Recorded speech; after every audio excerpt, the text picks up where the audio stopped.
Shalom saudara terkasih dalam Tuhan. Jumpa kembali bersama saya Ong Handoko Kurniawan dalam episode ke-8 podcast saya dengan judul Spiritual Immunity. Masih segar dalam ingatan kita saat pertama kali pandemi virus COVID-19 ini muncul di bulan Maret. Ada beberapa hamba Tuhan dan orang percaya yang terkena dampak dari pandemi ini. Saat itu terjadi kegemparan yang luar biasa. Banyak orang percaya menjadi takut, imannya terguncang. Sungguh suatu kondisi yang sangat tidak nyaman. Di saat banyak orang sedang membutuhkan suatu kekuatan, di sisi lain gereja tidak bisa memenuhi kebutuhan mereka. Semua orang berharap pandemi ini cepat berlalu, namun tidak ada yang bisa memastikan kapan semua ini akan berlalu. Dan sudah 6 bulan berjalan, sampai hari ini belum tampak tanda-tanda bahwa semuanya ini akan berakhir. Namun kita percaya bahwa pandemi ini akan berakhir. Ibaratnya saat ini hidup kita sedang dibawa untuk mengikuti lomba lari. Mau tidak mau, suka tidak suka, kita harus mengikutinya. Tetapi bukan lari jarak pendek, melainkan lari maraton. Ada perbedaan yang sangat besar antara seorang pelari jarak pendek dan pelari maraton. Seorang pelari jarak pendek membutuhkan kecepatan dan kekuatan untuk mencapai garis finish dalam tempo yang sesingkat-singkatnya untuk keluar sebagai pemenang. Namun tidak demikian halnya bagi seorang pelari maraton. Selain kecepatan dan kekuatan, ia juga membutuhkan daya tahan supaya ia tidak terkapar di tengah lomba dan dapat menyelesaikan jarak tempuh yang jauh lebih panjang dari pelari jarak pendek biasa. Demikian juga halnya dengan pandemi ini.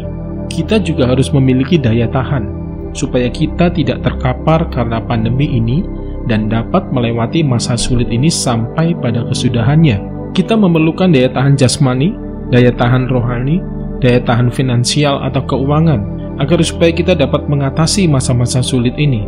Dari ketiga hal tersebut, yang sangat memegang peranan adalah daya tahan rohani, karena ini menyangkut iman percaya. Kalau daya tahan jasmani dan daya tahan finansial sedang tidak baik, selama daya tahan rohani masih baik, keadaan tidak akan seburuk yang dibayangkan. Namun apabila daya tahan rohani juga tidak baik, maka berbagai macam kesulitan yang sudah ada akan semakin membebani dan memperberat hidup yang harus dijalani selama masa pandemi ini. Untuk bisa memperoleh daya tahan, khususnya daya tahan rohani dalam situasi seperti saat ini, mari kita belajar dari firman Tuhan yang diambil dari kitab Mazmur 91 ayat 14 sampai dengan 15. Demikian firman Tuhan, "Sungguh hatinya melekat kepadaku, maka aku akan meluputkannya, aku akan membentenginya, sebab ia mengenal namaku. Bila ia berseru kepadaku, aku akan menjawab, aku akan menyertai dia dalam kesesakan, aku akan meluputkannya dan memuliakannya."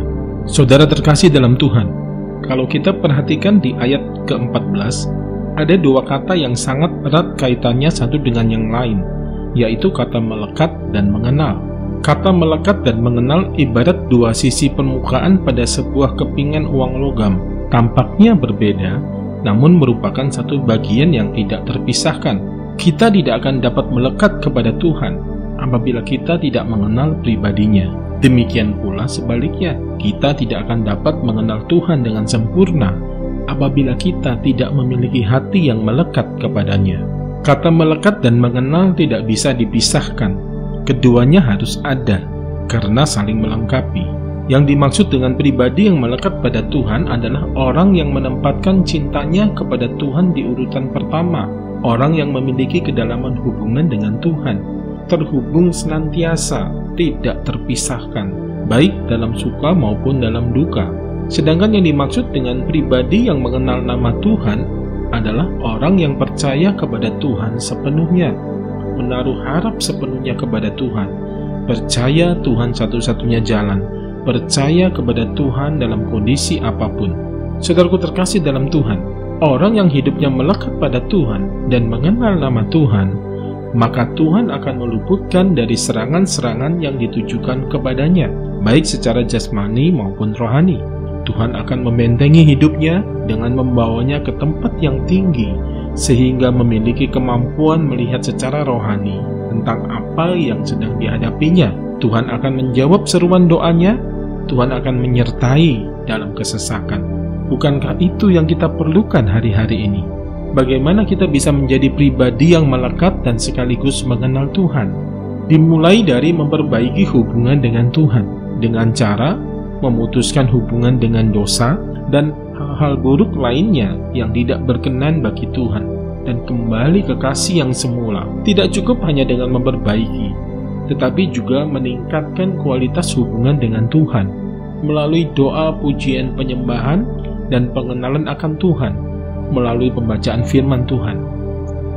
Miliki hati yang haus dan lapar akan Tuhan, sehingga tercipta suatu kedalaman hubungan dengan Tuhan. Mari kita terus melekat pada Tuhan melalui kedalaman hubungan dengan Tuhan senantiasa, dan mengenal Tuhan melalui setiap kebenaran firman Tuhan yang kita baca, dan melalui kuasa firman-Nya yang bekerja nyata atas setiap kita, sehingga kita akan diluputkan, dibentengi, dijawab, dan disertai oleh Tuhan. Mari siapkan hati saudara untuk kita berdoa bersama. Bapa di surga, kami bersyukur dan berterima kasih atas pemeliharaan, perlindungan, dan penyertaan-Mu hari-hari ini. Saat kondisi sekeliling kami sedang dalam kondisi tidak baik, namun pemeliharaan Tuhan yang ajaib senantiasa menyertai kami. Ampuni dosa, kesalahan, dan pelanggaran kami. Bawa kami kembali ke kasih mula-mula. Kami mau menempatkan cinta kami kepada Tuhan di urutan pertama dalam kehidupan kami, dan menjadi pribadi yang memiliki kedalaman hubungan dengan Tuhan, terhubung senantiasa dengan Tuhan dan tidak terpisahkan, baik dalam suka maupun dalam duka, sehingga kami menjadi pribadi yang melekat pada Tuhan.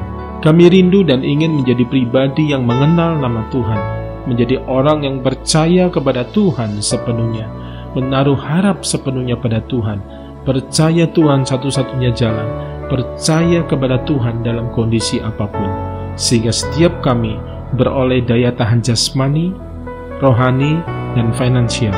Terima kasih Tuhan, berkati bangsa dan negara kami, berkati pemerintahan saat ini, presiden dan seluruh aparat pemerintahan yang ada, berkati ekonomi negeri kami, berkati kesehatan pemimpin dan rakyat negeri kami. Jumlah pasien yang disembuhkan makin banyak, jumlah yang terinfeksi makin sedikit. Lindungi tim medis yang terlibat dalam penanganan pasien COVID-19, kiranya mereka semua aman dalam lindungan tangan Tuhan dan tidak jatuh korban lagi. Berkati keuangan jemaat-Mu ya Tuhan, yang bekerja, yang memiliki perusahaan, yang memiliki usaha kecil dan menengah, bahkan mungkin yang sedang mencari pekerjaan, semua diberikan ketahanan finansial di masa-masa sulit ini. Dalam nama Tuhan Yesus kami berdoa, kami percaya, dan kami bersyukur. Amin. Terima kasih untuk kebersamaannya dalam episode ini. Doa dari saya senantiasa menyertai saudara dan seluruh keluarga. Sehat selalu, serta senantiasa aman dalam perlindungan Tuhan. Sampai jumpa di video berikutnya bersama saya Ong Handoko Kurniawan. Keep on growing and never give up. Tuhan Yesus memberkati.